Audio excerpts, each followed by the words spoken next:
বাংলাদেশ প্রকৃতি, সংস্কৃতি এবং ইতিহাসের এক অপার সৌন্দর্যের দেশ। বিশ্বের সবচেয়ে ঘনবসতিপূর্ণ দেশগুলোর মধ্যে একটি, কিন্তু এর সৌন্দর্য এবং বৈচিত্র্য যে কাউকে মুগ্ধ করবে। আজ আমরা জানব বাংলাদেশের ইতিহাস, ভৌগোলিক অবস্থান, জনসংখ্যা, সংস্কৃতি এবং এর রাজনীতি সম্পর্কে। চলুন শুরু করা যাক। বাংলাদেশের ইতিহাস হাজার বছরের পুরনো। প্রাচীনকালে এই অঞ্চল গঙ্গারিডাই নামে পরিচিত ছিল। মৌর্য, গুপ্ত, পাল এবং সেন রাজবংশের শাসনামলে বাংলা একটি সমৃদ্ধ সংস্কৃতির কেন্দ্র হিসেবে গড়ে ওঠে। মধ্যযুগে মুসলিম শাসনামলে বাংলা শিল্প, সাহিত্য এবং বাণিজ্যে নতুন উচ্চতায় পৌঁছায়। 1971 সালে বাংলাদেশ স্বাধীনতা অর্জন করে পাকিস্তান থেকে। এক রক্তক্ষয়ী মুক্তিযুদ্ধের মাধ্যমে বাংলাদেশ বিশ্ব মানচিত্রে একটি স্বাধীন দেশ হিসাবে আত্মপ্রকাশ করে।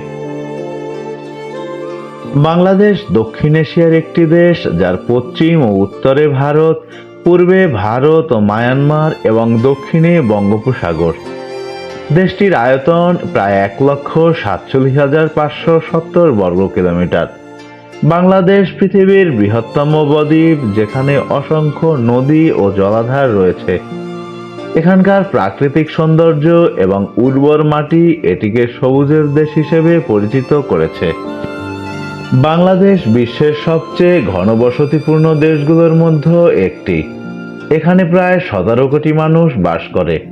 বাংলাদেশের জনসংখ্যার ঘনত্ব প্রতি বর্গ কিলোমিটারে প্রায় 1100 জন। এখানে বিভিন্ন ধর্ম, ভাষা এবং সংস্কৃতির লোক একসাথে বসবাস করে। বাংলাদেশের সংস্কৃতি অত্যন্ত সমৃদ্ধ এবং বৈচিত্র্যময়। এখানে পহেলা বৈশাখ, ঈদ, দুর্গাপূজা এবং ক্রিসমাসের মতো বিভিন্ন ধর্মীয় ও সাংস্কৃতিক অনুষ্ঠান পালিত হয়। বাংলা নববর্ষের সময় রং বেরঙের মেলা, নৌকাবাই এবং ঐতিহ্যবাহী নৃত্যের আয়োজন করা হয়। দেশের লোকসঙ্গীত এবং লোকনৃত্য দেশের সংস্কৃতিকে আরও সমৃদ্ধ করেছে। বাংলাদেশ একটি গণতান্ত্রিক দেশ, যেখানে সংসদীয় ব্যবস্থা রয়েছে। দেশের রাজধানী ঢাকা, যা দেশের রাজনৈতিক, অর্থনৈতিক এবং সাংস্কৃতিক কেন্দ্র। বাংলাদেশের রাজনীতি বেশ গতিশীল এবং এখানে বিভিন্ন রাজনৈতিক দল রয়েছে। দেশের স্বাধীনতা ও গণতন্ত্রের জন্য বাংলাদেশের মানুষের অনেক সংগ্রাম রয়েছে। বাংলাদেশ প্রকৃতি, সংস্কৃতি এবং ইতিহাসের এক অপার সৌন্দর্যের দেশ। এই দেশের মানুষ তাদের ঐতিহ্য এবং সংস্কৃতিকে গভীরভাবে ভালোবাসে। ভিডিওটি ভালো লাগলে আমাদের চ্যানেলটিকে সাবস্ক্রাইব করতে ভুলবেন না।